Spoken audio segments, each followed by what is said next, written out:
They said he was lucky, blessed, set for life. But no one ever asked him if any of it felt right. And the day he finally chose himself, everything he'd been running from came crashing to the surface. Here's a story many people quietly live, but rarely talk about. For as long as he could remember, Aren had lived inside a box everyone else built for him.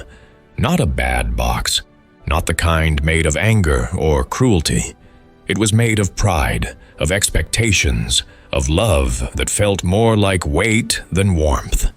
Everyone in his family believed he was the one who would make it, the one who would rise higher, achieve more, become something big. And because he loved them, he tried. He really tried. But inside, something was always off. He'd wake up every morning with this small, sharp heaviness in his chest. Not sadness, not depression, just misplacement. Like he was living someone else's life, wearing someone else's clothes. He worked at a bank that everyone said was a dream job. Good salary, clean office, stable future. Every time someone asked him what he did, they'd smile like he'd just told them he won an award. But he felt nothing. Every day, he'd sit at his desk, listening to the soft clacking of keyboards, the air conditioner humming above him like a constant sigh, the smell of freshly printed documents drifting through the room. It all felt too familiar, too scripted, like he had walked into a life that had been decided years before.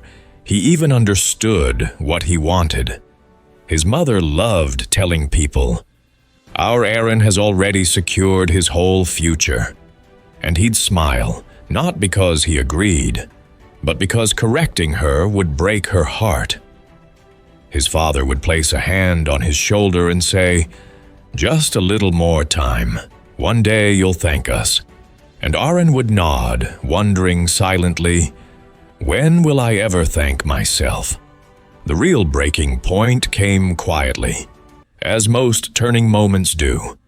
It was a Thursday evening, nothing dramatic, nothing loud. Just another day where he stayed 2 hours late at the office, staring at spreadsheets that felt like walls closing in.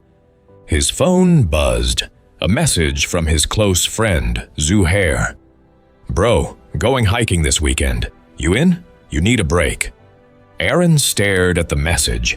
He could almost feel the mountains, the cold air, the silence of a place where no one cared about job titles or responsibilities. But then he remembered. He had already promised his mother he'd visit relatives with her. Another obligation. Another duty, another good son role he was supposed to play. He started typing. "Can't, family plan." But his fingers froze halfway. Something inside him, something quiet but stubborn, whispered, "How long will you keep choosing everything except yourself?" He deleted the message. For the first time in his life, he wrote exactly what he wanted.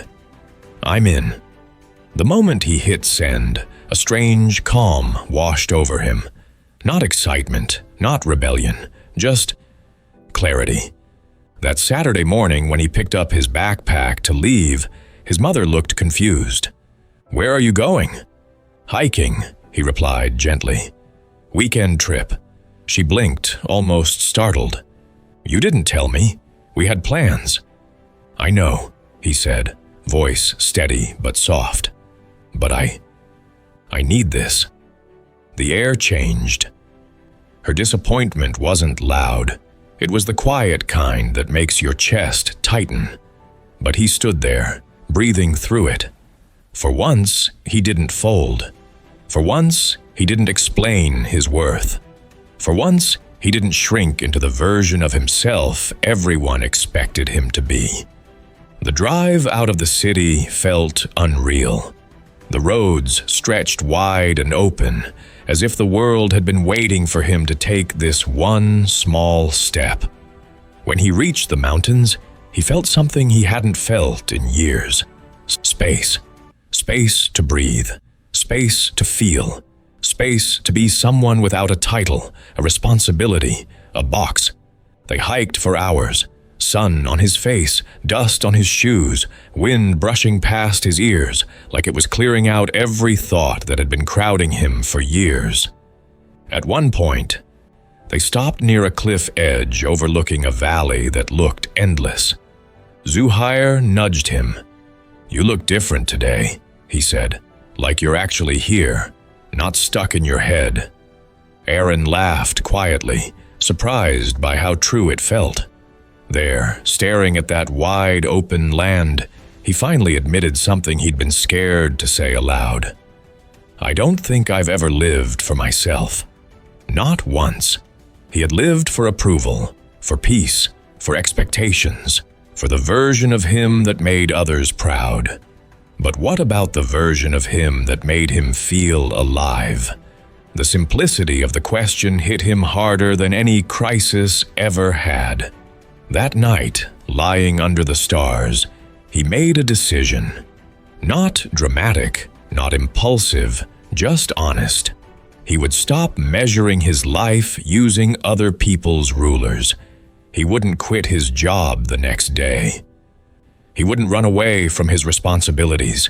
He wouldn't shatter everything overnight.